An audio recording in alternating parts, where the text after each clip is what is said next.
Cats, Cool Dudes, and Willie Nonto's Left Elbow. You are watching We All Love Leeds, the show where we discuss our love of Leeds. I'm Mr. Tom. As you can see this evening, I am flying solo. Pretty much because my esteemed colleague, Mr. Ben, saying hello, has got a work commitment which can't be helped, obviously. And obviously, real life is more important than our silly little thing on the internet. That being said, how's everyone doing? Anders was in here 2 hours ago. I mean, I'm sure it was much later in the day in Sweden because of the time difference and everything. But welcome to people from America as well that are here at, I believe it is 5 p.m, as is the local time there. And hello again to Sweden. Bremner's Ghost, the band known as Jimmy. How are you doing, sir? He says, "Aye up, lads. All right, that. Lad's gone and done with a trip to the Royal Armouries to get some armour on. But hey, we were playing Aris's Millwall, so expected." I'm going to start off the bat. Aris was very complimentary of us, to be fair to him, which surprised me a bit. But anyway, that being said, CB is in the house. Hi, Bremner's Ghost. What a win, marching on together. Yeah, and marching on together.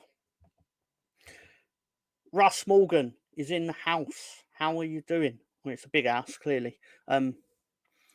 How you doing, Russ? With evening. See Arsenal in him. We all love Leeds, yeah. And yeah, that is the name of the show. Hawkwind is also here with Geese. You want the love sausage? I love sausage. Everyone knows that's my usual order from the Chinese on a Saturday. Glenn Hayes, hello. How you doing, sir? With you in the foxhole alone again, Mr. Tom. Good evening, sir. And bit of altitude sickness, Tom. Good view from top of the league. Yeah, I'm going to get dizzy for the next international break, but in fairness, whatever happens, happens, eh? That being said, how are you all feeling? I mean, it's kind of an obvious answer. I mean, our friends from the Arsenal community should be thrilled. And obviously our Leeds community should be thrilled. Our Ipswich communities, a bit less so. But that being said, anyway, I think no harm in starting a bit early with the Sunday roast. And again, thank you to Ben and Director John for all they do for the show and putting stuff together for me, or to help me put stuff together. Quote from Jose Mourinho: "Jamie Carragher talks too much for someone who isn't even among the top 1,000 defenders in football history. How can someone who never won the Premier League talk about what it takes to win the Premier League?" Arguably fair, innit? 17 points. Who gives a fuck? We're Super Leeds and we're going up. Yes, we're doing well. Yes, why not? Actually, come on. Let's get a bit of a party going in here. Anyway, back in the day, Leeds were a team. I'm talking early 70s. Oh, yes. And hello to Top Banana. How you doing, sir? Or ma'am? Not fast, but probably a sir if we're being honest.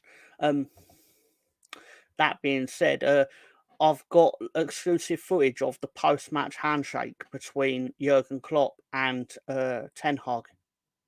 You're going to Wembley. So, anyway, and I've also got the dilemma facing Manchester United based on who the top three in the Premier League are. Which one would you prefer?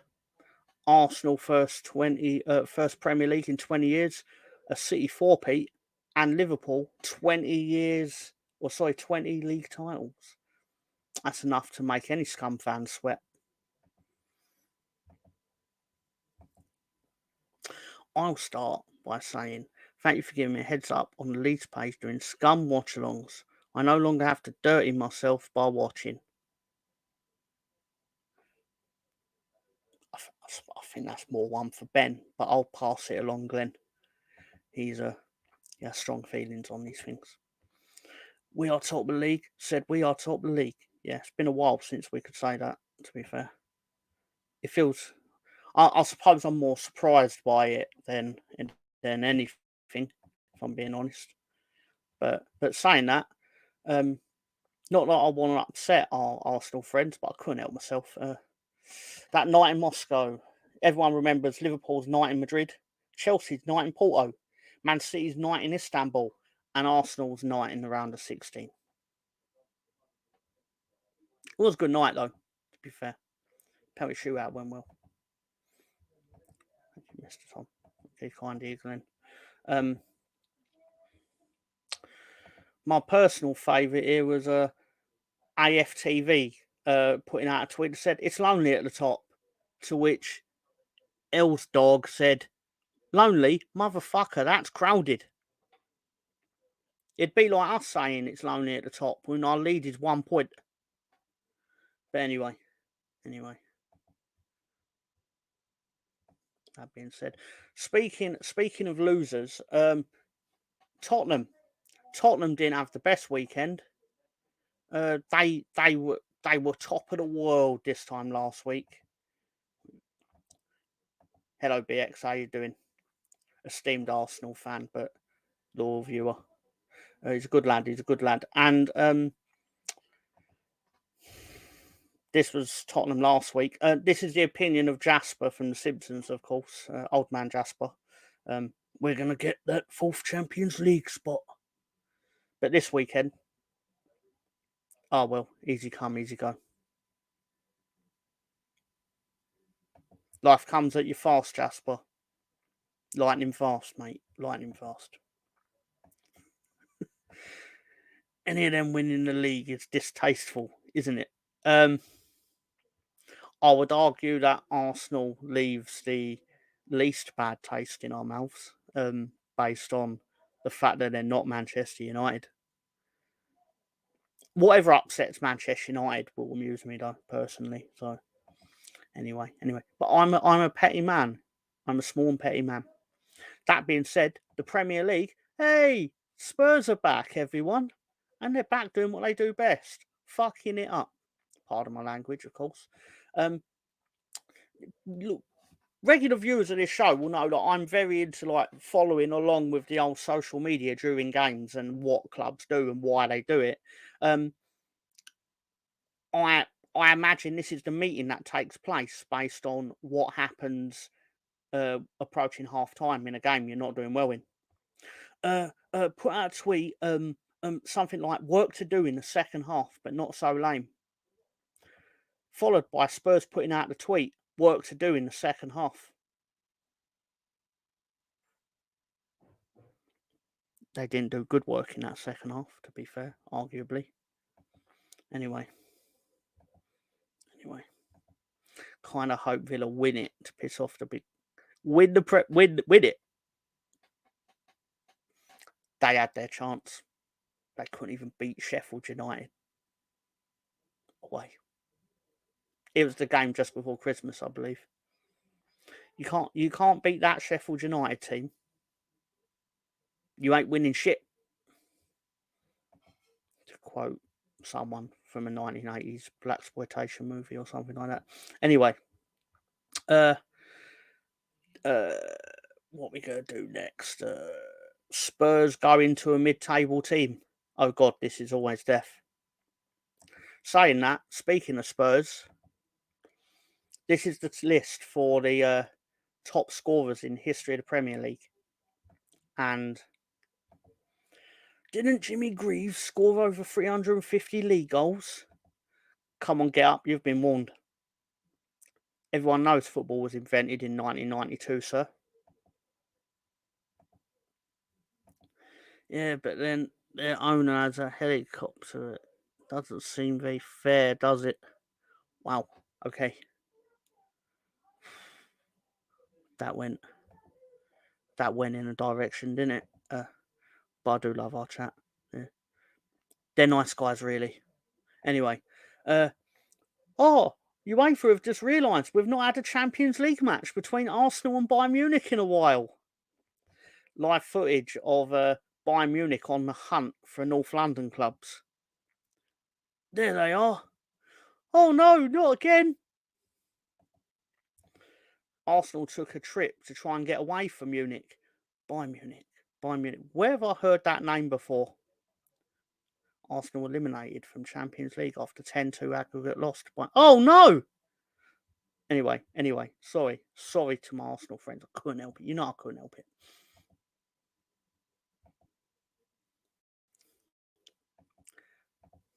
I'm chill. I'm perfectly chilled. Actually, that's a lie. I'm mightily excited because we did well today.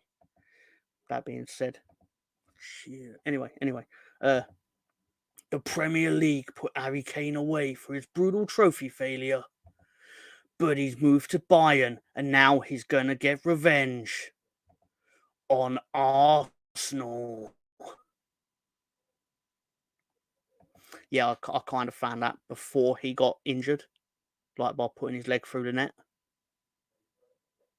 But he amused me, so I was just going to stick with it anyway. So I have no idea if he's actually going to be fit for the game, but we'll see how it goes.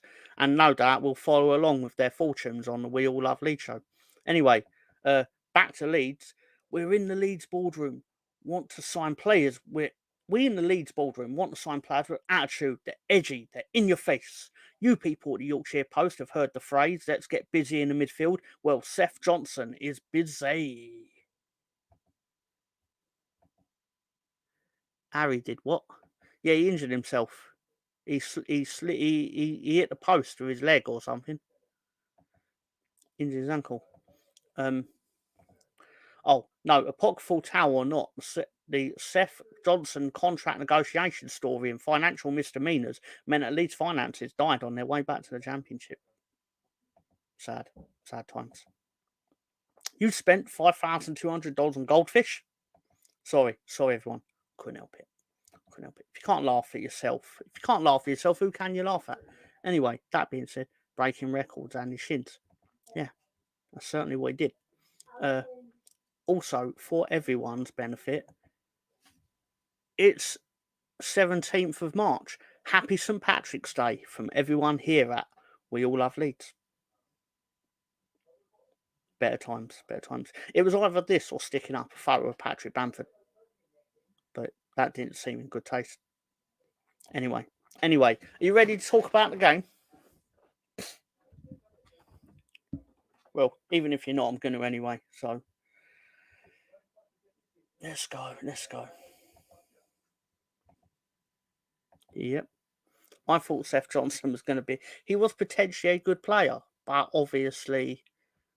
I mean, really, deep down, we all know, really, that is just a symbol of what went wrong. It's not actually what went wrong. That and many other things that all combined to leave us with no money. But I suppose that's a conversation for another time. Anyway, the scene of the crime today, let's just say, is beautiful Ellen Road. I say that, it's falling apart, but still, it's our place that's falling apart. So we go with a generally unchanged lineup. I can't remember what the starting lineup was last week. It's not my job to remember it. But Melier in goal, Firpo with Gray at fullbacks, Rodon Ampadu partnered in the centre. Gruev and Kamara also partnering each other in the centre of midfield. And then obviously our four-prong attack of Somerville, Nonto, Ruter and Bamford. Patrick Bamford.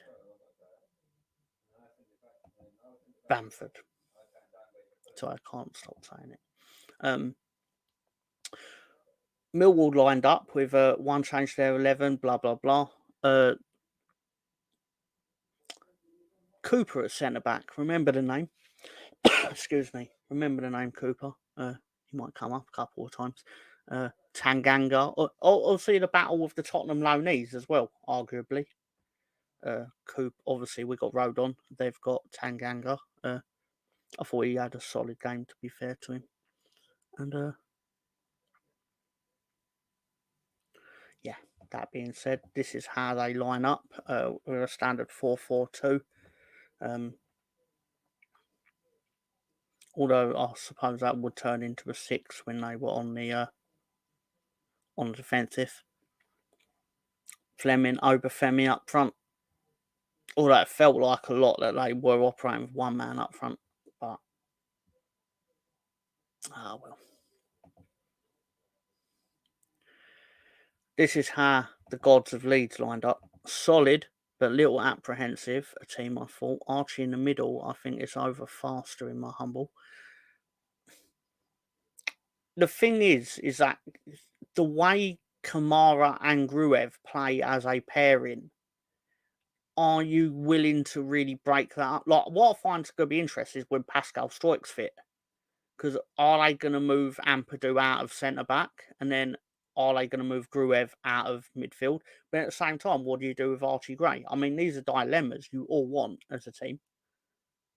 Well, I'm not the one paid to make the decision, so obviously the pressure's not on us in that regard. But it's a nice problem to have. People would say it's better looking at our bench now. Sorry, imagine looking at our bench like a year ago when we were turning up at Arsenal with Archie Gray on the bench when like he was doing his GCSEs and stuff. He was 15. And the bench was woeful. Yes, at home I take out Kamara. Oh, okay. Interesting. Okay, cool. Game kicks off. Goalkeeper in the photo. Millwall weren't actually that shit hot on the Twitter because, to be fair to them, they have a thing called Match Center. You click on it and it's like a rolling ticker. But I weren't sitting and watching that for 90 minutes when I'm watching the game. So, yeah. Saying this, I'd argue not much happened in the early stages of the game because it was very stop-start-ish. I don't want to call Millwall dirty, but they were very dirty. But I'd argue we gave as good as we got. So, you know. Like, I'm surprised Archie Gray didn't go in the book for one of his missed time challenges, to be fair. But, yeah, so obviously got a big flashpoint in the game, roughly 18th minute, where Jake Cooper, Wilfried Gnonto, both booked. Arguably, that's what happened. My take on it was I was surprised that Millwall fans wanted Gnonto sent off despite the middle picture, considering their player is literally putting all his weight down on Gnonto. Or he's putting all his weight down on Willie. Let's put it like that. All his weight has gone down on Willie. But then Willie got up and basically tried to pound him. That's not PG. Not PG at all. Yes, it did seem borderline unfair, but I imagine Gnonto feels a bit... To be fair to Millwall, that's exactly what I would have tried to do, because it's obvious that he's got a short fuse. So if we were playing against him, we would try and get him sent off. Because it evidently isn't going to be that difficult if you catch him on the wrong day or the right day. But saying that, basically the interesting thing is a lot of Millwall fans seem to think their player did nothing wrong, and I think they're idiots personally, because he obviously did foul him and try and crush him. So there you go. Yeah. Saying that, during the roughly around midpoint first half, it's fair to say half chances, not much happened really. More fouls than opportunities, I'd say. Eventually we turned up the heat on them though when Ruter sends away Gnonto, who basically he cuts inside these two lads here who didn't foul him for some reason, and he basically lashes this shot into the goal. And you know what that means? It's time for the goal klaxon. Goal, goal, goal, goal, goal, goal, goal, goal, goal, and I'll be straight on Twitter to get this photo, obviously. Um, Proper football for me. Get some blood on your boots. Yeah, goal of the month contender, possibly. I mean, I, I think it was a fantastic goal. It was. It clearly was a fantastic goal. But I'd be very surprised if there isn't a similar goal where it's just lashed into the top corner, like by someone against Rotherham or something like that. But contender, definitely. Definitely. Try and be fair. Willie going silly. There you go. There you go. That's BX Gunner. BX Gunner. Noted Arsenal fan, but also fan of Willie going silly. So there you go. There you go. That is good lad, really. You're good lads. You're good lads. Even Glenn. Even Glenn. So yeah. Still not as good as the time Leeds nearly went viral with their Willie Nonto has scored tweet. But anyway, I keep saying I'll re-find it to see how many views it had. But anyway, I haven't. That's the look of a man who doesn't want to play for Leeds United anymore. Where to the Leeds fans in here specifically, where do you stand on Willie? Like, has it? Where do you stand on Willie? That's not PG. Do you believe he is redeemed, or is he on his way to it? Because I could do with a few more of those personally. Some strike that. Who did he try that against recently and messed it up? I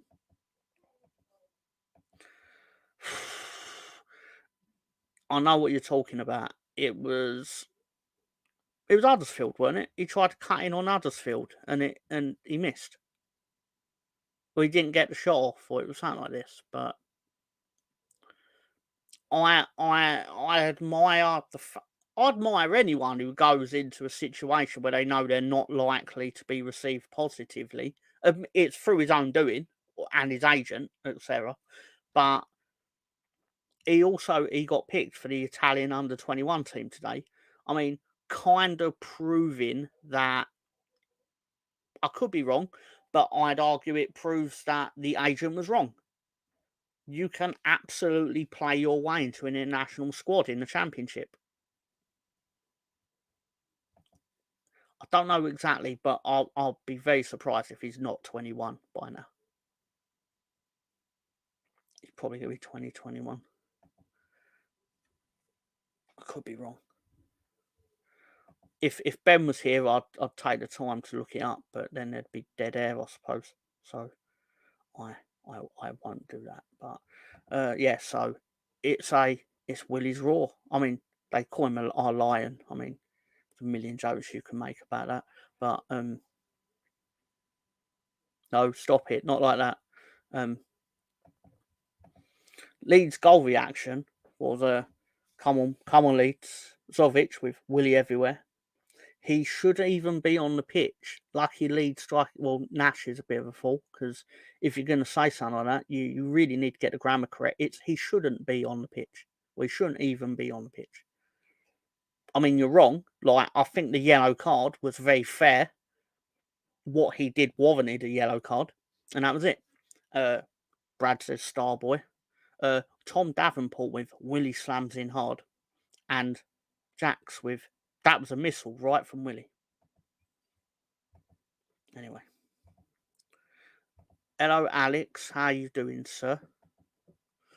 At 21, I made some shocking decisions and was properly arsehole a lot of the time. I'd say rationally, I want him to stay out of my heart. I want him to pack his bags and leave tonight.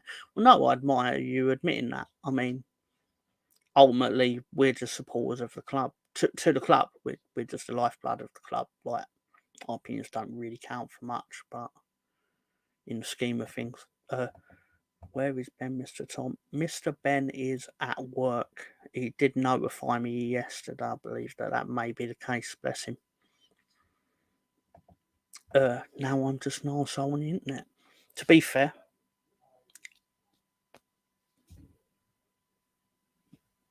I'm literally doing that right now. I'm a massive arsehole on the internet. I have my moments. Spawny Mark, thank you, Mark. With a good win today. You can see Mark on Friday nights on the stoop with Lolo. It's a good show. It's a good show. The parts I'm not on, obviously. That'd be arrogant of me to say. Anyway. But how you doing, Mark? I hope you're doing well. Commiserations yesterday. I am Mark fans for giving Coventry an extra game or two, which probably just going to be an extra game, Jimmy. Seeing as they drew the scum in the semi. But we'll see the Millwall reaction to the goal. Too bad, I'm showing you anyway. Nonno scores for Leeds. Josh with fuck's sake, lads. Alex Charles Wall with shouldn't even be on the pitch. Ref struck. What did you see in that situation that I didn't? I don't understand it. Why is it a red? He's half the size of him. Anyway, what? Sorry. And if Cooper had put his arm on Nonto's face, he'd have been rolling around like he'd been shot, and Cooper would have been sent off. I mean, yeah, that is kind of true. But actually, no, that's not true. Very rarely does someone get sent off against Leeds when we roll around. But he would roll around like he'd been shot in the face. I mean, that is a very Willie Nonto. So it's not entirely inaccurate. Hi, Mr. Tom, so I'm like, hey, it's Football with Brownie. Give him a follow on YouTube. Like, he's a Cardiff fan, but he does a spectrum of content. It's good stuff. It's good stuff. He's led an interesting life, I don't think it's unfair to say. But give him a follow, people. He's a good guy. Cov vs Scum. I know who I'll be cheering on, but it ain't the Scum. I hope it goes to pens and Cov win 14-13. Oh, you masochist, Jimmy. Oh, Jimmy. Speaking of dirty bastards named Cooper, in the 44th minute of the game, Cooper decided, fuck your chin, fuck your chest. And the referee, you can see the ref, the view the ref has of it, and the ref went, no penalty. No penalty. What is the ref watching?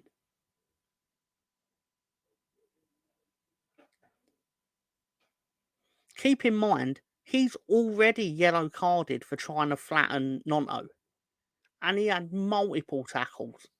All the pundits felt he should have been sent off. Apparently, it's now okay for Wolves to boot players 5 feet up using their studs without a foul. Based on that, not know his Mother Teresa. Interesting. I would never have said he's Mother Teresa, but I do enjoy your opinions, Mr. Glenn. Cooper fancied his chances in MMA. He wouldn't do too badly at it. He's a big fella. I mean, admittedly, I've mainly seen him next to Willie Nonto. So, you know, pardon me when I say most fellas are big fellas next to Willie Nonto. But that being said, anyway, hello, Ray. Hello, mate, for being from Peckham. Not too far from me. I have bragging rights down the pub. Down the pub in Peckham. But hello, Ray, new subscriber. Thank you for doing so. It's very cool. I hope you enjoy your experience. It's really cool. Thank you for your time. Do that on Westgate and go to Amley for 12 months. Do not pass go. Do not collect a yellow card. Oh, wait, he gets one. He got one. He can't collect two. Two's too far. Welcome, Ray. Yeah, thank you. Got a nice little community here of people. But that's really cool stuff. Obviously, game half time, goal behind at the interval. Not the hallowed work to do in the second half, which might have happened if we got the second goal. I don't know. Rewind back if you want to know why that's a thing. Willie Gnonto's stunning goal gives LUFC a 1-0 lead at the break in a feisty encounter. It was a feisty first half. It really was. Millwall will get us underway in the second half. I don't know if that's actually taken from the game or whatever, but yeah. And click on their thing for Match Centre if you want to read how they saw the game, I suppose. Always fascinating. Firpo, who in my opinion had a good game, put the ball across. It would take a lot for me to say that Firpo did not have a good game. Admittedly, I'm very much a Firpo sexual as such when it comes to. I don't know if that's a thing compared to Junior Firpo, but this miss was absolute. I don't want to say crimp because I don't want to criticise Ra, but his finishing leaves a lot to be desired compared to his midfield passing array, let's just say. And I'm a big fan of the man. I would find out a scientific way to have his children personally, but they need to, on Monday, they need to plonk him 3 yards out from the goal and tell him to try and hit it. That's on the 3 points, James Top. Thank you very much. I mean, I didn't do much to earn them. Like, I didn't play. I sat on the sofa and watched it. But I appreciate that I bear the responsibility for the points. No, I'm just being facetious. But no, thank you. How many times did you hit the woodwork today? 3 or 4? It felt like a few times. Because obviously the rebound comes out and Ruta did well to retrieve the ball because it went outwards when the keeper saved it, and then he knocked it back in, and the keeper knocked it onto the post. Very unfortunate. Very unfortunate. If that had been Ipswich, it would have gone in. But I digress. Some would say you make your own luck. That being said, anyway, this is how Millwall saw the double save. There you go. Does brilliant keep ball at net. I mean, to be fair, it was fantastic save. Because if that had been Melier, we'd have been sat here going, Melier, fantastic save. Bamford had a chance as well. James crossed the ball in. Bamford managed to get his foot onto the ball just before it was Tanganga, I believe, knocks it out. He had a good game. Very similar to Rodon. He snuffed it out. Surprised Ben Bloom had a voice left to do a Leeds watch along this afternoon. I admire him a lot because he has this innate ability. I couldn't, personally, this might say a lot about my character or lack of, but I personally could not sit there and be unbiased or completely neutral when my team are in a promotion race with someone else. I just couldn't. But he manages to keep his cool. I'm sure there's a financial reason for it in terms of there's a lot of Leeds fans that follow Championship content when we're in the Championship. So, you know what I mean. I'm not saying he's doing anything wrong. He's not. But very but he comes off as a nice guy, to be fair to him. Is it fair to say the entire bottom 15 are so bad they should be relegated? Points deductions for offences to the game of football. It's interesting you say that, though, because I have a slightly different thinking on that. I think it's fascinating.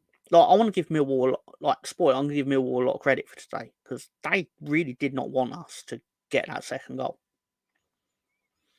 And even when we did, they still attacked. Admittedly, when I say they attacked us, they didn't actually get a real, a meaty chance. But they could have had we allowed it, if you get what I mean. And I feel like they didn't give up, to be fair. I just feel like they didn't. So I want to give them that credit. Some would argue it's more than they deserve. Alex Guitar with hello and welcome Ray to the family. And been watching Ben from well before we got promoted. That doesn't surprise me. I'd heard a lot about his stuff, but I just hadn't happened to see it.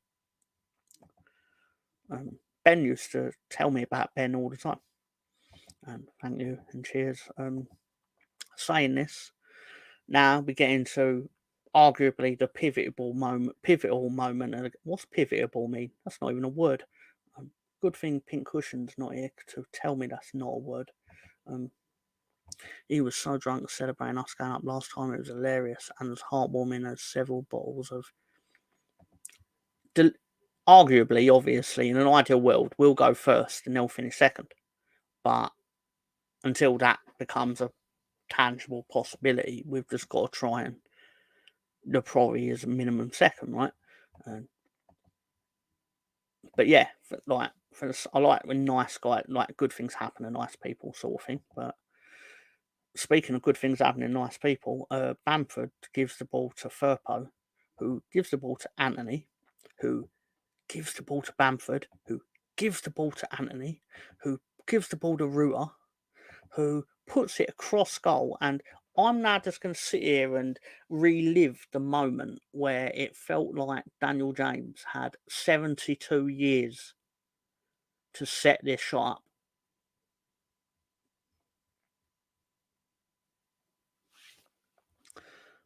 Before he then just banged in the net.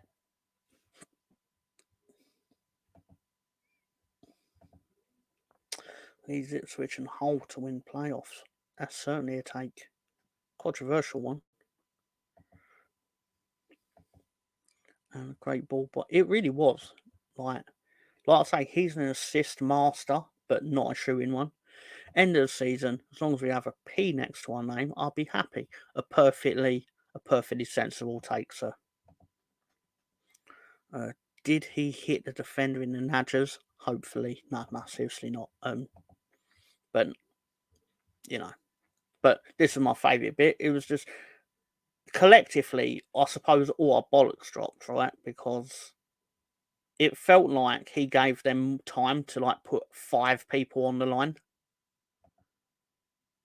Like not quite 5, but you know what I mean. Like he like if he'd hit this first time, well, you'd probably put it wide. But if he'd have hit it first time, there's no one there, and then all of a sudden, there's loads of bodies there. But he still scored. To give him his due. So we do our thing. Goal, goal, goal, goal, goal, goal, goal. And the Leeds reaction. This is a bit controversial, admittedly. I'm going to preface this. Please do not attack this gentleman on our behalf, despite how disgusting it is. So please do not do this. But Andy Halder says, our best player at the moment, Welsh Wizard, quality composure. Leeds James always delivers. Too good.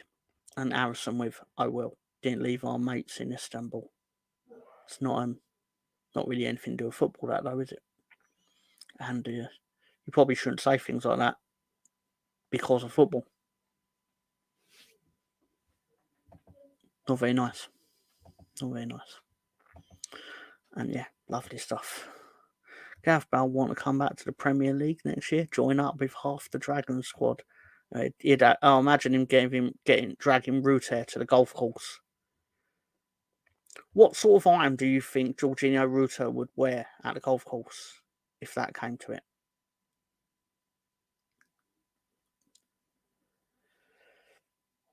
He'd definitely wear multicoloured trousers, I suspect, to go with his purple Lamborghini or whatever it is, because of course he has one. Millwall reactions. Golf spoils a nice walk. I thought the W word said something else at first, but anyway, I'll still put it up though. But Dan James scored for the home team. They don't even name us at this point, the home team. Pringle and Fiat Cow. Flat cap. Yeah. Why did I say Fiat? Anyway, Rupert would probably turn out like Rupert Bear on the golf course. Yes, good stuff. Extremely proud of our effort today, but of luck. Could have got an equaliser, but lads, they bring in a Man United player off the bench to even compete with that. It's pretty special. I mean, no really need to call him that, is it? Like, he scored a goal again. You don't have to hate him enough to call him a Man United player. I mean, I know he played for him, but still. Anyway, hold this goal, whatever. Anyway, Brian, fucking hell, I can defend better than that. And how is Tanganga getting pinned like that? He was their best player. Damn it, Nathan. And I could be wrong. I thought Tanganga was their best player, clearly. But anyway. Then obviously this is the big hug at the end to signify full time from Daniel Farker and Neil Harris, who he almost had the air of like, I didn't think we'd do well here in his interview. That was it. Like, he outright before the game said he thinks we're going to get promoted. Thank you very much. Thank you for the confidence. So at full time, obviously, a huge W. Obviously, Dan Jones's goal. Sorry, I should have said it. It was the goal that gave us the 1-goal advantage over Leicester, wasn't it? They'll start. Yeah, I think they will. At the end of the day, they've won like 4 games out of 5 under him, or something like that. I mean, it's one of these things where obviously the new manager bounce kind of lasts as long as you keep winning. So we may have ruined that, but you know, such is life. 13 games in a row without defeat, 12 wins, 1 draw. You know, all that stuff. I've got more on that later. But Smudger says beautiful. Plute 93 says top of the league. Nightmares on Wax says top of the league. G Joseph Britton says Championship is dead. Parachute payments have actually ruined the division. I mean, it kind of has, but I kind of want them, seeing as we earned them, seeing as we basically we got promoted without them. And if Ipswich get promoted without them, we'll all say well done. And then if they come back down again, they'll have them. So, you know, whatever. And it was singing Leeds are going up and Town are going down. To my neighbour earlier, he's still giddy over a 1-1. Defeating Yorkshire. From the Millwall Twitter account. Millwall reaction on Twitter was or reaction on their Twitter account. So it's mainly Millwall fans, but obviously, well, as you can probably see if you use your eyes, or as I'll try to describe if you are Stevie Wonder, got to play the norm. We look so much better when he's on. It's coming home 2024, so there's lots of positives from that. I'm more confident in Aris by the season, because I can assure you we won't have to play against opposition that ridiculously talented next season. They are an unbelievable team, literally have got it all. Proud of the boys. I hadn't even read that in full. Oh my God, that's really nice. It feels good to have people say that, and you're like, oh my God, that's about my team. That's about my team. That's about this team. We're ridiculously talented. That's really cool. Leeds Scum on Twitter, there's always one, wrote, thanks for coming, the little of you that did. I mean, it was a Sunday, mate. Thanks for the 3 points, lads. I think you got to play rugby league next time, though, from Fabrizio Raffato. Yep. And started playing some football when Casper came on. Shane Fleming goes AWOL in these big games. Well, I'm glad he did. So thank you, Zion. Remember, we went broke and got relegated for 140 million. Everton have probably spent that on legal fees. I mean, to be fair, that 140 million 20 years ago went a lot further, arguably. No parachute payment back then. That's true. But it only exists because we went from the Premier League to League One in like 3 seasons. It was a painful time. But does he think Leeds are falling apart again, Bremner? It's become very ironic that, though, hasn't it? Like, when you got promoted, when you get promoted, you can then kind of put yourself in a situation where, like, you're not likely to fall apart. because you have that quality, or because you have the money for it. That shows the job Bielsa actually did. Bibo Omega, Bibo Omega. Yeah, BB Omega. Yeah, sorry, that's rude of me. Can we keep Gruev after the season? I'm sure he's our player, sir. Oh, I thought, no, my apologies. I thought you mean like we had him on loan, and it's hard to say. I'm sure we could. I mean, because we're going to have an influx of players coming back to the club, whether we like it or not. There are going to be Leeds United contracted players that are going to return to Full Parch. And I've seen some people say, and it pains me to say it, but if Jorginho Ruter is unavailable for a game, we have no creative outlet in the middle. And this is why I think Brendan Aronson made a massive error in leaving on loan, because he would have thrived for a year in the Championship. He would have genuinely thrived in the same way that a Somerville Nonto in the second half of the season. Yeah, you say that, Jimmy, but we have one that has successfully been welcomed back because of what he's done for the team. His passion after scoring that goal, his excitement. You can't fake the excitement of scoring a goal that means something.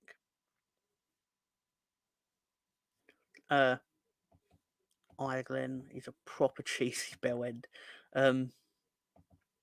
Oh, you're on about your neighbour, aren't you, Jimmy? I can't wait till we sing that in the final moments of our Champions League win in a few years. I think I may cry.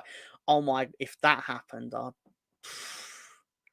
doing Premier League 2 analysis. Unfortunately, not, sir. I tend to just go through the game and do my spiel about the actual Championship and stuff, rather than watching Premier League. Actually, arguably, Premier League 2 is a better show than Premier League 1. Not Premier League 1, I meant to say Match of the Day 2 or 1, whatever. You know what I mean? You know what I mean? Match of the Day 1 and Match of the Day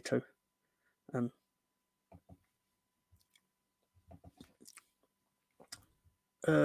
Willie chose to stay, others didn't.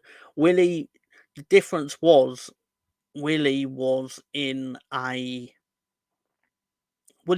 year into a 5-year contract. So he had no leg to stand on, whereas there were players that were on 3-year deals, which is a plus. The financial potential on Willie compared to some of the others like Lorente, etc. There's no comparison. Plus, the way Willie Nonto played, it was no-brainer that people... Personally, I didn't think he had a great second half for last season, but it wasn't surprising like an Everton would come in and try and take him. Whereas, like, if Roma wanted to come and try and take Lorente, it's like, well, fine, be our guest. He's I know he scored a banger the other day, allegedly, or whatever, but you know what I mean. And yes, we are into the semi-final of the FA Youth Cup. I believe. I could be wrong. Oh, we beat them away in the league game. I remember the cup game we beat them.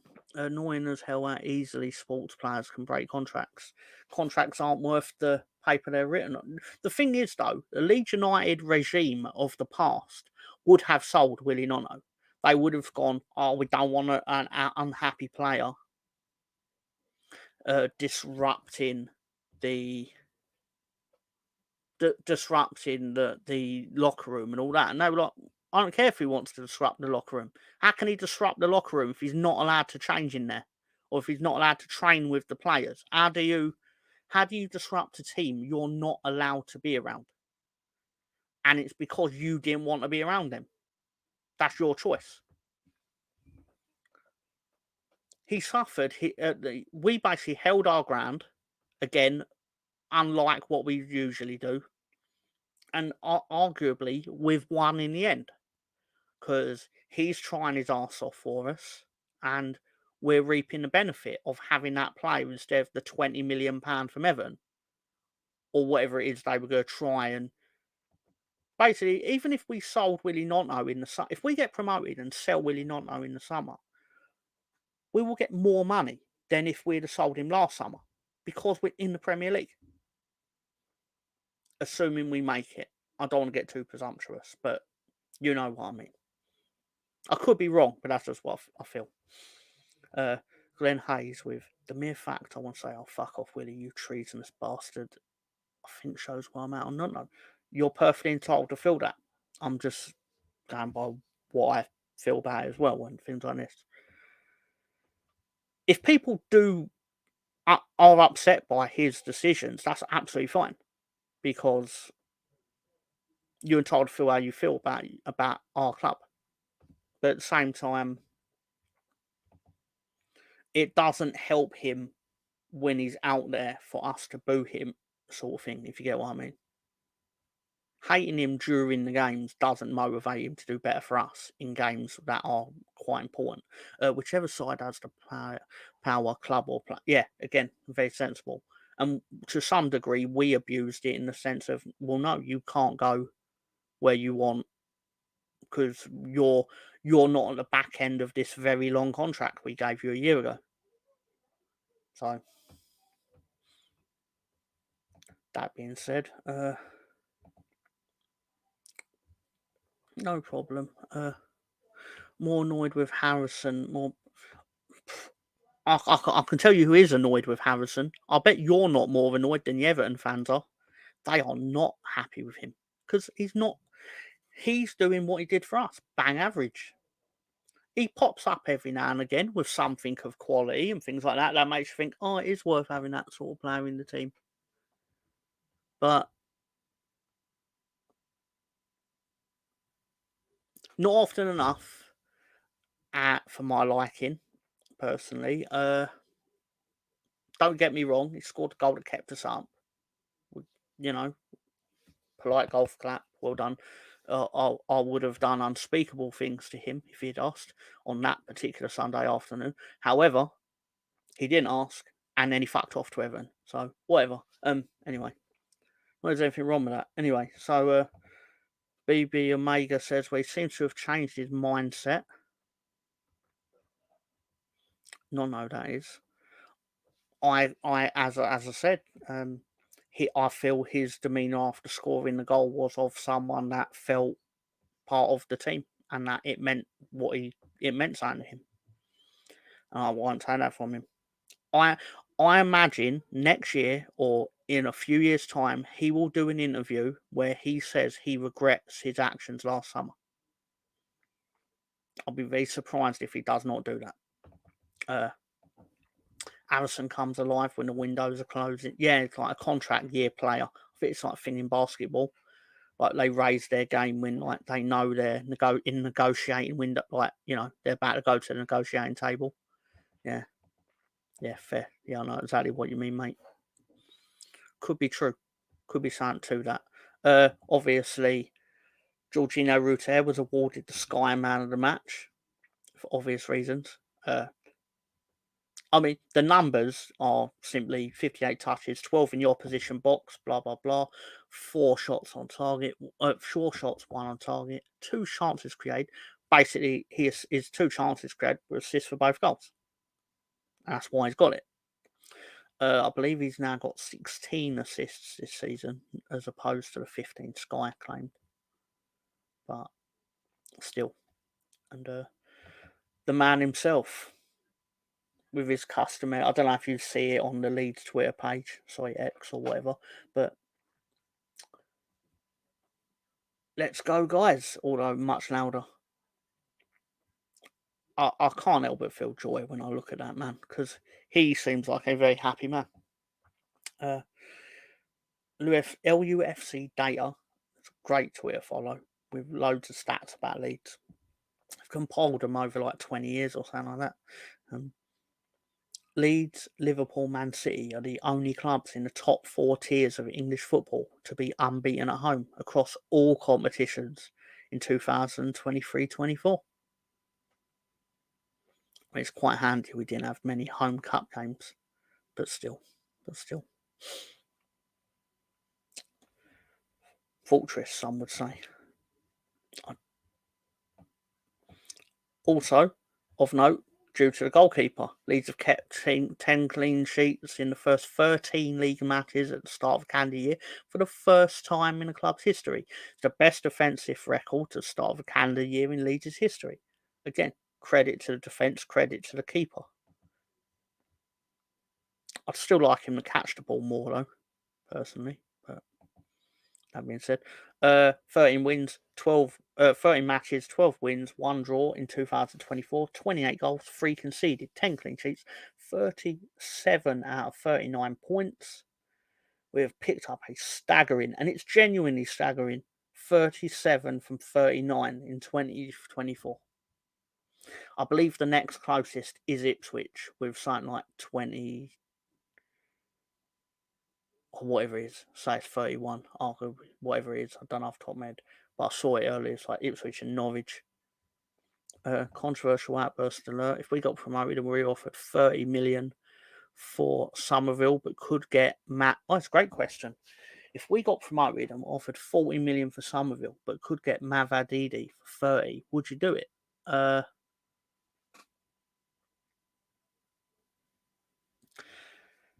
No. Oh, sounds really odd. Because I see nothing to suggest that he could cut it in the Premier League and Somerville couldn't. I'd get the sense that at worst neither of them could. I could be wrong there, mate. Just my gut feeling is you need to let Somerville have some game time in the Premier League to see how that turns out. Due to the fact that he did not leave. And I know I'll sit here and say, like, there's no room for sentimentality and all that, but at the same time, you got to let your best players have a go. That being said, Leeds are unbeaten in 13 consecutive matches in the 2 top tiers for the first time since November 2001 over David O'Leary, which was also 13. So, and one of my favourite ones, Leeds United, the only team in Championship history, only the second team in Championship history, to be 17 points behind the team at the top of the table, and then go on to end the day in first place, along with Reading in 2011-2012. They were 18 points behind. It took Reading 133 days to overturn that. It took Leeds 65. It's pretty cool stuff. Our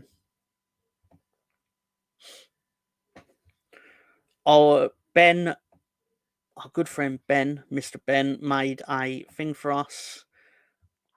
It's time for Andy Hinchcliffe Tweets of the Week. It's time for Andy Hinchcliffe Tweets of the Week. Well, tweets about him. I don't know if he's actually on Twitter, and I'm not going to follow him to find out. Love that stat. It's pretty cool. Thank you to Johnny Cooper from whatever Opta in it he works for, I believe. Someone wrote, I wonder what Andy Hinchcliffe and Don Goodman have to say about that then. Imagine being 17 points clear at 1st of January and every arse-licking pundit in the country are telling you you're home and dry to the Premier League only to lose that 17-point lead. Ha ha ha. Where was the co-comms from Andy Hinchcliffe? The same ref who didn't give Ruter the pen as well. Handy Andy said he'd dived. I suppose this was a dive as well. I think that's referencing another game where he said Ruter was diving. But to the question, why is Clive Tildesley not on this game? The other two are horrendous. I think it was the Liverpool game. Never heard or read a single person saying Sam Matterface was remotely as good as a commentator. Dixon could talk a glass eye to sleep. But then James wrote, try listening to Andy Hinchcliffe at 5:30 on Saturday night footy on Sky. Sky Sports, also fact, 27 of our 43 games have been televised, including 30 or 30 if you include the cup games. Surely even Andy Hinchcliffe is fed up of that now. I bet he is. And this was at Bolton during the week. Someone met Andy Hinchcliffe and talked about the side of his chin. Excuse me. Even more nuts looking at where Reading are now. Yeah, so you can never be too careful, mate. What a fantastic commentator Andy Hinchcliffe is. Don Goodman has got Premier League games now. Surely it's time for Andy to join the club. If I had time, I would have actually had a photo mocked up of a guy like that's blind or deaf or something, so they can't actually hear Andy Hinchcliffe. Okay, Mr. Tom. First 6 fixtures next season: Brentford, Liverpool, Brighton, Liverpool away, Man United, Spurs.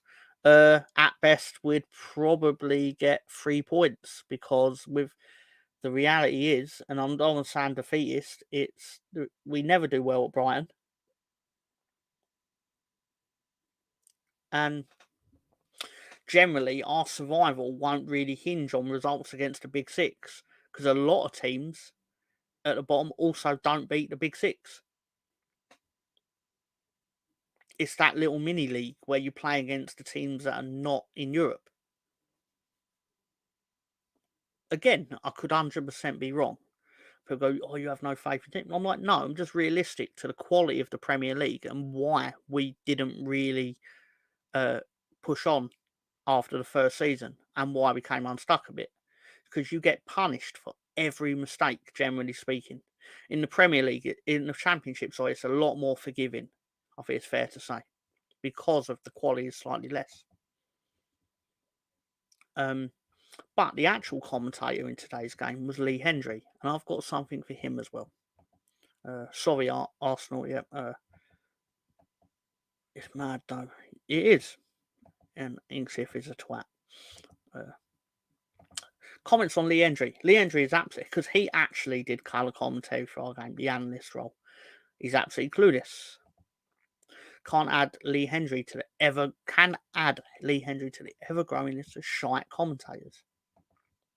That little wanker Lee Hendry is doing my nutting. That was a Millwall fan. I double checked. Clearly a Millwall fan. He used the word nut. Pretty sure Sue Smith and Lee Hendry are the same person. So I looked into this.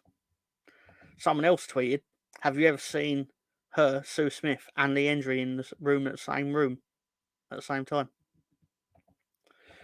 Again, are they the same person? I'm not convinced that they're not. John Hendry, get John Hendry on Sky. No, is that the John Hendry who played for and supports Leeds, along with Jan Arger Fjortoft? He supports Leeds as well, apparently, although he played for Swindon and Middlesbrough. He's part of like the Norwegian fan club. That being said, everyone, let's get into the stats. Just quickly, the stats. It looks like they have the same plastic surgeon. Is it just jobs for the boys and girls in media? Would you know, Mr. Tom? It seems very. It seems like there's a. It seems like getting away from the old boys' club mentality in terms of punditry. Let's just say. I think the result was very fair. The stats obviously show that to some degree. There was a period in the second half. This is where I want to give them the credit. It's like I say, when we got the second goal, it felt like they still wanted to score. They weren't going to sit back and let us go top of the league. They actually tried to prevent it. Would have been a lot cooler if they'd have prevented Ipswich scoring 4 goals against them the other week, but I digress. 21 fouls for Millwall, which tells you what you need to know about their philosophy, their style of play. They were a lot better off. In that sense, because obviously they had fitter players, and we generally hadn't made our changes at that point. I feel we had only brought a solid B. Yeah, that's fair. Don't get me wrong. I'll say they deserved. Like Neil Harris himself said, Leeds deserved to win the game. Like he didn't even try to claim otherwise. He wanted to get that out straight away. But we definitely deserve this win. That being said, I don't think it's unfair to credit do not credit the other team when due. And I just don't think Millwall were terrible. We are just a better football team in general at the moment, and then things can change, unfortunately. Yeah, exactly. He hates us, and he had no. The thing is, you would have thought he doesn't hate us, the way, like the reverence he was talking about us in pre-game interview with Sky and post-game. You know, he knows his season, he knows his job doesn't depend on his club's result at Ellen Road. It depends on the result in the next game and the game before it, to be fair. That being said, what is their result in their next games? But we go into, these were some interesting results. Norwich have solidified their standing, I believe. Unfortunately, Sheffield Wednesday couldn't push on from their sterling performance against Leeds on last Friday. Well, 2 Fridays ago now. That being said, I think it's time for us to go for the wanker of the week. It's the wanker of the week. Ben decided that this week's wanker of the week was Sheffield Wednesday for allowing Ipswich to slam 6 goals past them. This time yesterday, it was hard to argue this. They certainly are. And yes, he was useless. The ref seemed very, I think I've got this decision wrong, so I'm now going to give them the next decision to kind of counteract it, sort of thing. It's like, well, just get the original decision correct, sir. Al shit. I believe he agrees with the ref being useless. Yeah. I may have took the liberty of conjuring up a bonus. It's time for a bonus wanker of the week. The bonus wanker of the week is Jake Cooper for his numerous attempts to see how long it would take him to actually get sent off. Even though he didn't, turns out he didn't get sent off, but he did his best to actually get sent off. It felt like he was on a dare or something. Sky. Sloppy seconds of the week. And yeah. That being said, I don't think there's any shame in. Let's look at the table. Obviously, Millwall are still in a relegation battle, to be fair to them, but they obviously could stomach today's loss without it being an absolute disaster for their season. And yeah, so, but have some of that.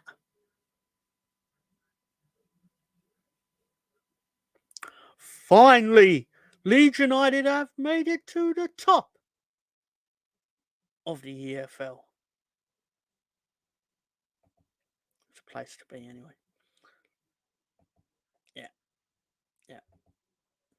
But also of note, that's really important, this was the table on New Year's Day, or December 31st, however you slice it. And that's the table now. 17 points. The gentleman that made the intro video for this show, Bandi Fornosky, said to me, we can catch Leicester and we'll win the title. And I said to him, it's impossible. Now, to be fair, I did say, I hope he was right. Like, I want to be wrong. Turns out I was. But, you know what I mean? Just at the time, we'd lost 2 games. It didn't feel possible. Shows what I know. Anyway, do you smell what the Fark is cooking? Dun, dun, dun, dun. The Fark says. Anyway, what? 17 points. Who gives a fuck? We're Super Leeds and we're going up. Indeed, Bremner. Does Bandy predict lottery results too? You should ask him. He's probably feeling on a roll. You absolutely should ask him. That being said,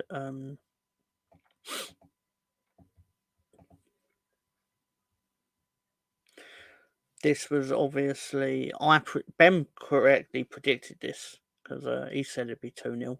I thought it'd be 3-2 because Leeds vs Millwall generally is a high scoring affair with Harris at the helm, but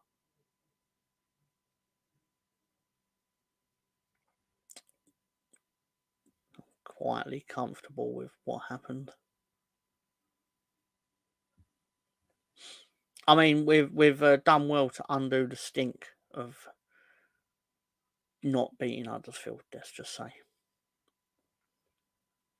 But we go to Watford on the 29th.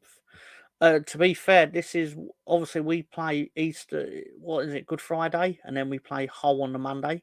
That's as usual in the Championship. That Friday, Monday fixture day, weekday it's killed many a season. Like, do you remember when we were beating Wigan and didn't win?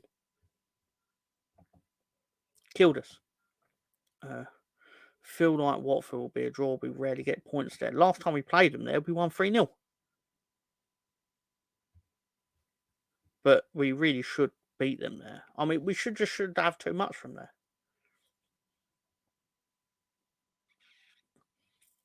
I say that knowing that I've said it will be a draw. So, yeah. I mean, I hope Ben's right. Like in Fridays this season. I know we do the joke where there's not a better duo than West Brom on Friday nights, but we're giving them a run for their money. Friday night football is great if we win, as everyone says. And we've got a few wins on the Friday night. So like we say, the next round of fixtures is in a couple of weeks because of the international break, and Leicester kick it off by going to Bristol City.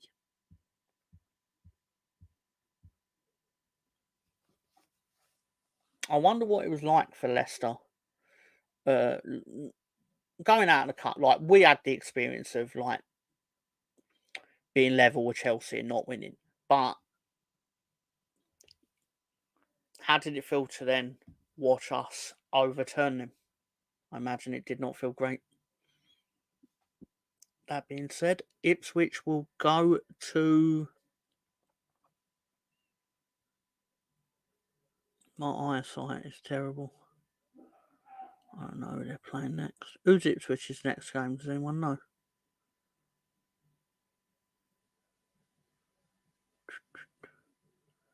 Must have the day off. Or they played the day before. Something like that. I don't know. Ipswich at Blackburn. Oh, sorry, they're at the bottom of this list. My eyes are...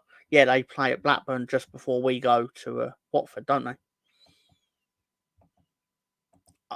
Obviously, I'd like to see them not win at Blackburn. But at the same time, I've just got a feeling they're going to get a result there, like we did.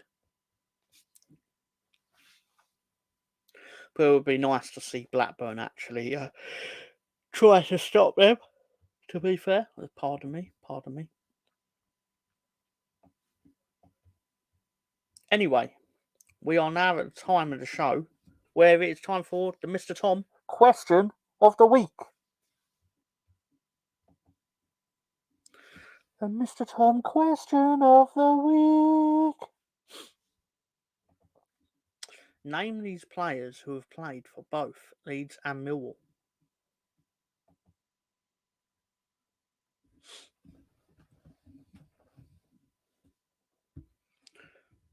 I do need a drink, sir.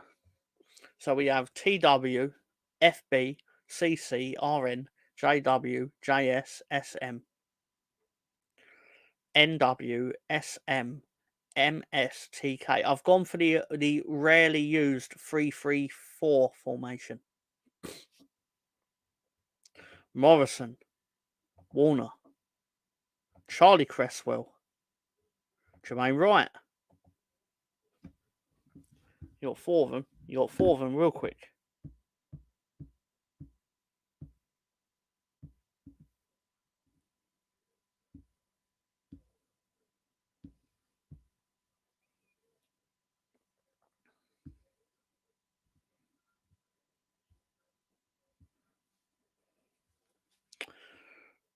Noel Whelan.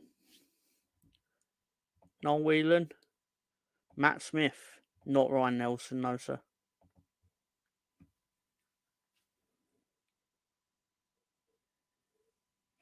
There's actually about 36 players that have played for Leeds and Millwall. Actually, I have the full list because I do have the full list, but who are these particular 11? To give you a clue, there's no Vinnie Jones. Hello, Anders. How you doing, mate? There's no Vinnie.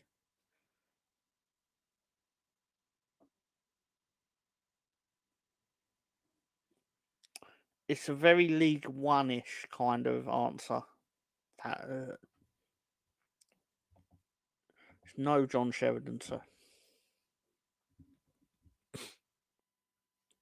I'll give you a clue. One of them currently still plays for Leeds.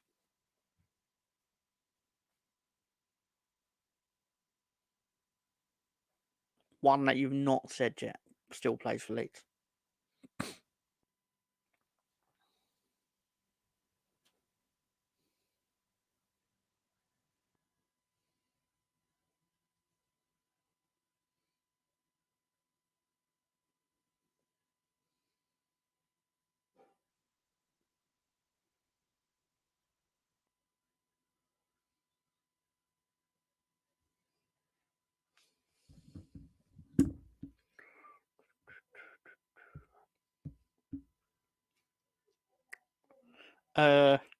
One used to play for Swansea.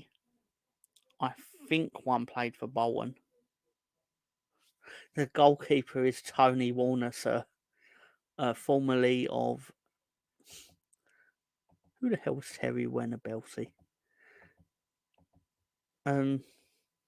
One played for O'Leary. One still in the midfield. One still plays for Leeds, technically. Although we may have deployed him as a defender. But he's actually not a defender.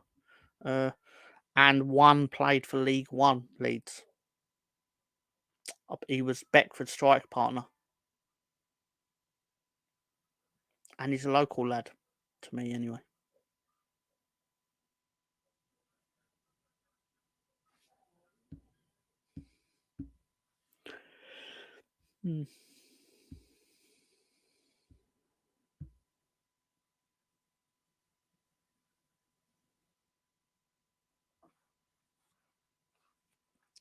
Let me know if you give up.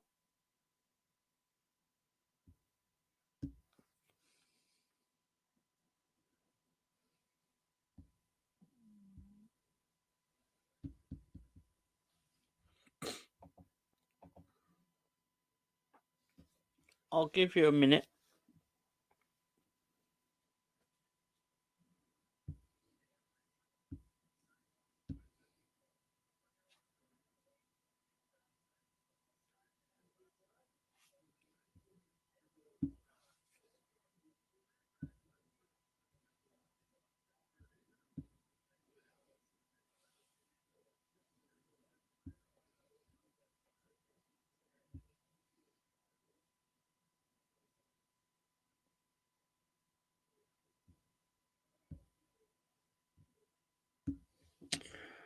Exactly right, Russ. Unfortunately, it was the first answer, Tony Warner. But yeah, I have a complicated relationship with Tony Warner because I believe he was on loan for us. I remember him conceding a last-minute goal to Wolves in like the August 2006, which then foreshadowed our poor year that season. And yes, Trésor Candole. So you have got the forward line correct in this very rare 3-3-4 formation. And I'd made it that just so I could have Trésor Candole. Sam Myram. In the honour of St. Patrick's Day, SM. I'll give you a clue to SM. He is the man who conducted the sex pass.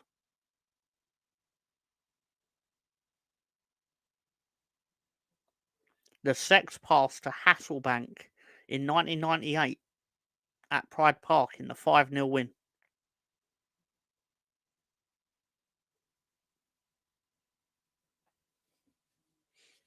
And yes, Matt Smith. The tall one, not Doctor Who.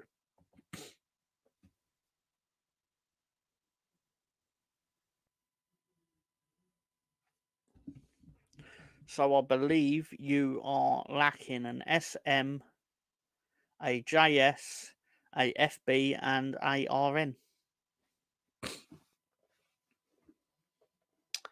It is not Michalik. Well, Peter. You are right. It is Peter Sweeney, but he's not in this 11. But Peter Sweeney is correct because there are, I believe, there are 36 players that have played for both teams.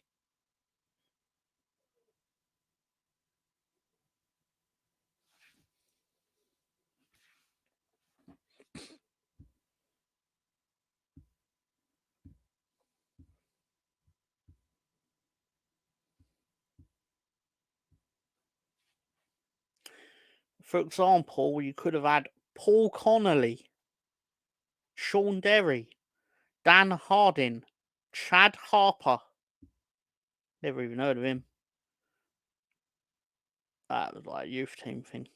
But anyway, Darren Huckabee, Rob Hulse. Left are FB, RN, JS, and SM. Rob Hulse, Andy Keogh, David Livermore, Shane Lowry, David Mangle, David Martin. I'm going to leave out the ones that are on here, but these are ones that are not on here. You've already got Steve Morrison, so current manager of Sutton United, by the way.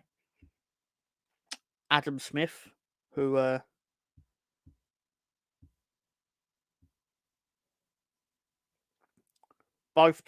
he played on loan at both clubs early in his career, and he's now played loads of games for Bournemouth.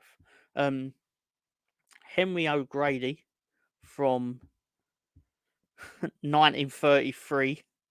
He played for Millwall in 1936. Graham Stack, Peter Sweeney, as Russ said, he played 9 games for Leeds in 2008. Correct, Jamie Shackleton. Oh, Leeds fans. Tut, tut, tut. Jamie Shackleton played for Millwall on loan last year, along with Charlie Cresswell.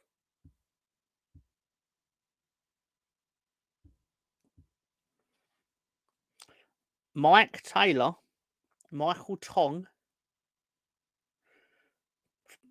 Andros Townsend could have been on this, but I didn't put him on this. Byron Webster, Chris Wood, Noel Whelan. Yeah. Certainly is. Slap yourself on the wrist with a ruler, my friend. But I believe you have FB, RN, and SM. You'll kick yourself when I tell you who SM is.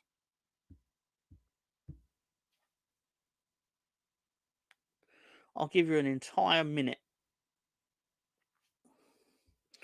To answer your question, sir, FB was actually part of this the other week when we played Swansea. But he is very much a Leeds League One player. Yes, sir. Steve Morrison is correct. FB is very League One. He played 2 games for Millwall, 6 for Leeds. From Barcelona C, ended up at Swansea in 2010, where he then fell down to Leeds, let's just say, at the time.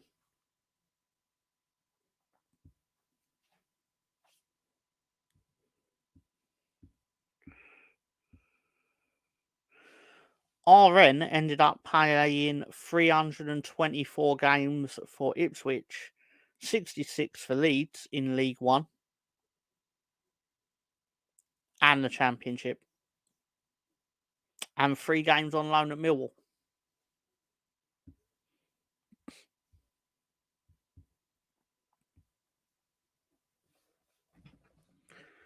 Fabio Borini. No, sir, unfortunately not.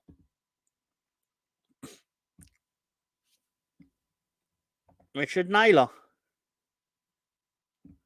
Very good. Got 2 left. Richard Naylor.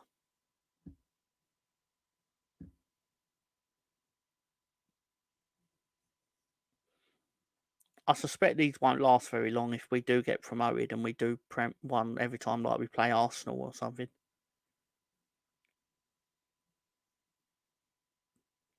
Yep, Naylor played 300 games for Ipswich. 300 plus games, sorry. SM and FB.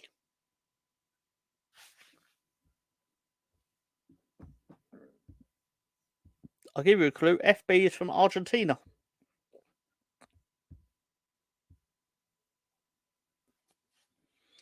When he left Millwall, he joined a team called Pratt.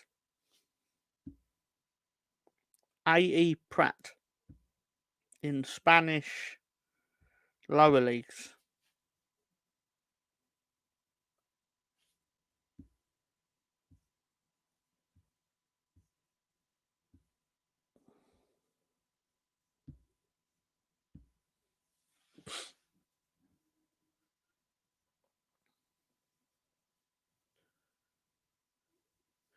You have until 10:30 to complete it.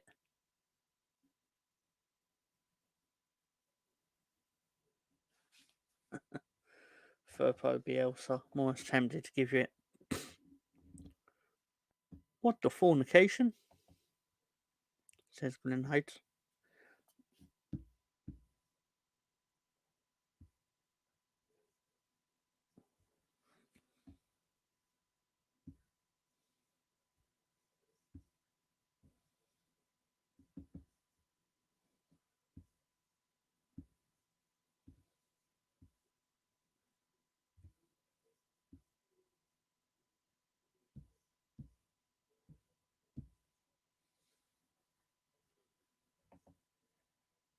Nope. It is not Michael. I'll give you his first name is Stephen.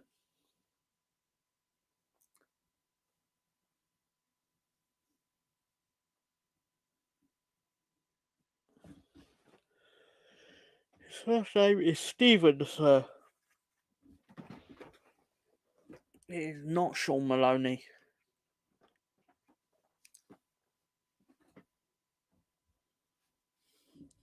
Feck knows Becchio. The answers are... Well, you actually got 20 seconds left.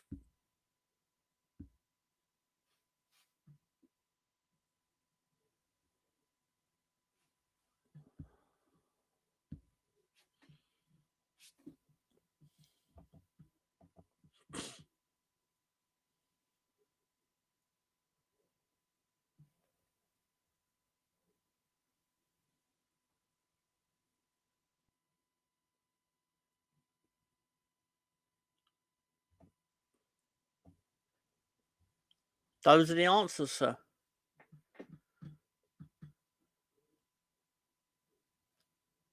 Disappointed in you all.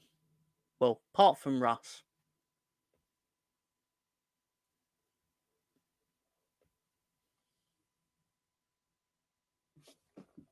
So, Tony Warner, Federico Bessone, or Bessone, however it's pronounced, Charlie Cresswell, Richard Naylor, Jermaine Wright, Jamie Shackwan, Stephen McPhail, also of Cardiff, I believe, Noel Whelan, Steve Morrison, Matt Smith, Tresor Candle.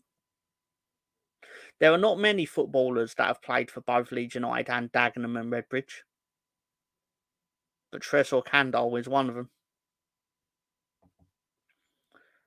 Yeah. As I said, Stephen McPhail played the sex pass to Jimmy Floyd Hasselbank in April of '98 in the 5-0 win at Derby. It's one of the best passes you'll ever see in football. Steve Morrison should come with an asterisk. based on his poor performances for Leeds United, sir.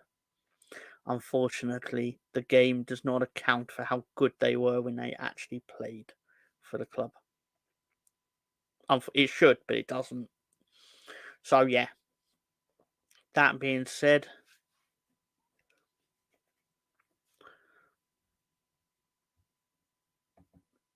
I believe he did. Yeah, I think because he only scored that free kick where he lobs it in from the left and it goes around everyone and makes it its way into the corner. He just misses everyone. Anyway, I'm vaguely familiar. But yeah, that's true. I believe that was just before Christmas at the turn of millennium, wasn't it? Does Russ have his question this week? I mean, sure, if he wants to deliver it.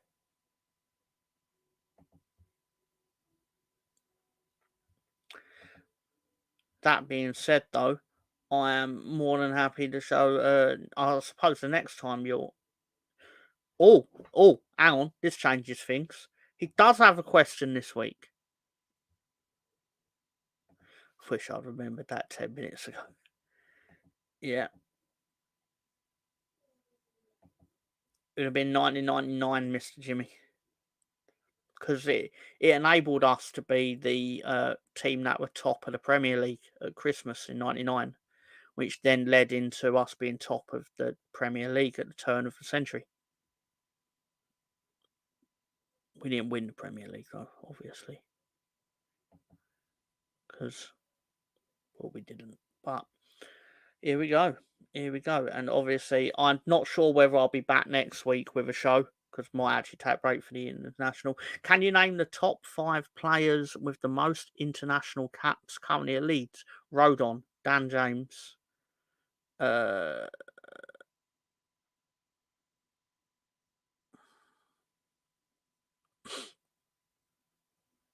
yeah, Ethan Ampadu.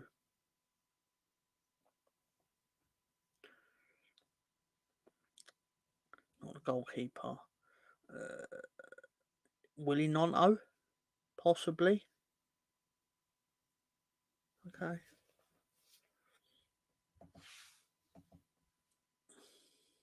Ampadu, Gruev. Oh, Gruev for Bulgaria. Camera plays for Finland.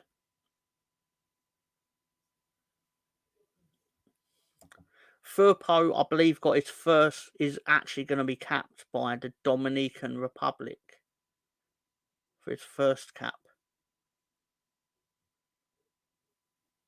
Could be wrong. Gruev and Firpo, no. So, Ampadu, yes. Rodon, James. Will he not know Russ? Because you wouldn't have to have a lot of caps to be the most capped out of this current crop. To be fair to him. Liam Cooper.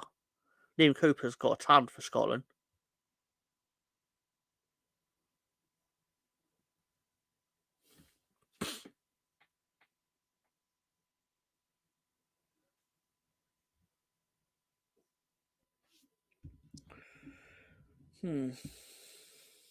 Oh, so Camera, Ampadu, Rodon, James. Thank you for making a question about Leeds this week, sir.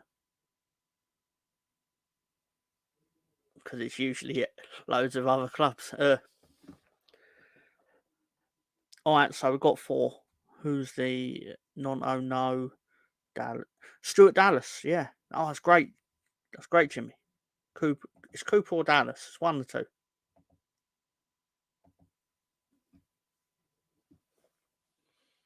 Which would be impressive considering Dallas has not played football for 2 years. No, Dallas.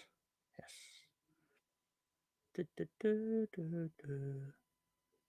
He's not confirmed it as correct, but Cooper is 6th. How many does Dallas have, sir?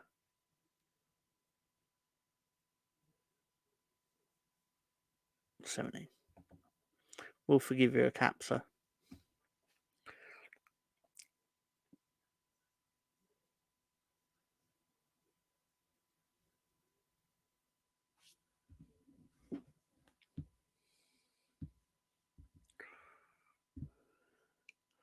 Let me confirm how many he has.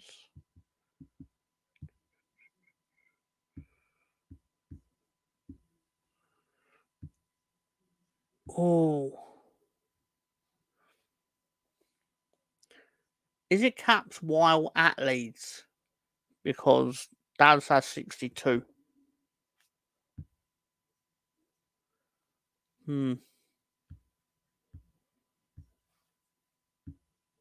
Interesting.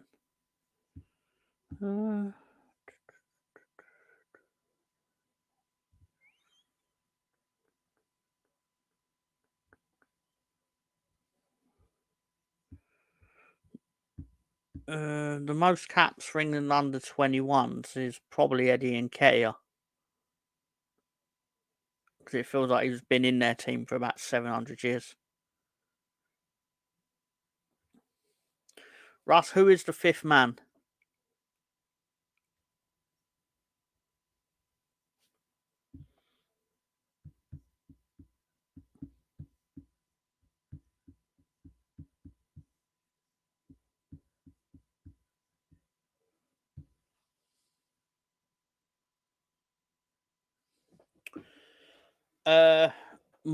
My thoughts. We had Stuart Dallas, Cooper, Kamara, Ampadu, Rodon James. I can't really think of a fifth. The most capped player for England under 21s is James Milner.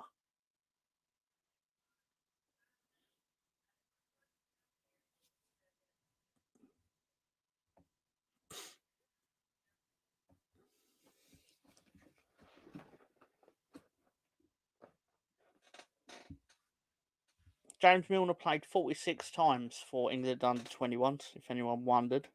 The top scorer for England under 21. Who's James Allison?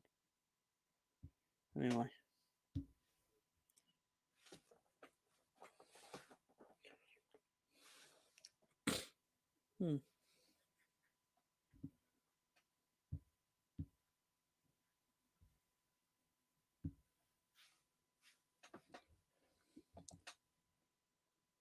Dallas has 62 caps, apparently. So I'd be very surprised if he's not actually the most capped. I was about to say Calvin Phillips, but I don't open old wounds. But kind of Milner comes home for his final season. That'd be really cool. I don't know if we could afford him though. Unless he fancies playing for free. Do it for free. Anyway, so thank you for your support, guys. I suppose we're at the end of the show now.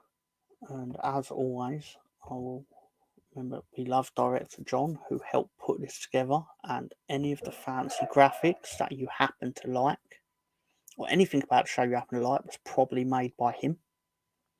Anything you didn't was probably put together by me. Connor Roberts. Oh, okay. Because of his yeah, that makes sense. So the World contingent. Anyway, so thanks Jimmy, Glenn, Russ. Who else was in here? BX Gunner was in here. We had Ray LUFC, of course. Brownie popped in. Alex Guattari. Top Banana. Anders. CB. Hawkwind. Lots of people in it. Lots of people supporting the show, which is really cool. We love director John.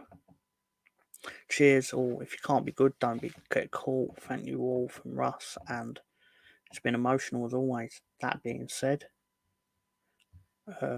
we are top league, so we are top league, as a certain Matt from the trip would used to say.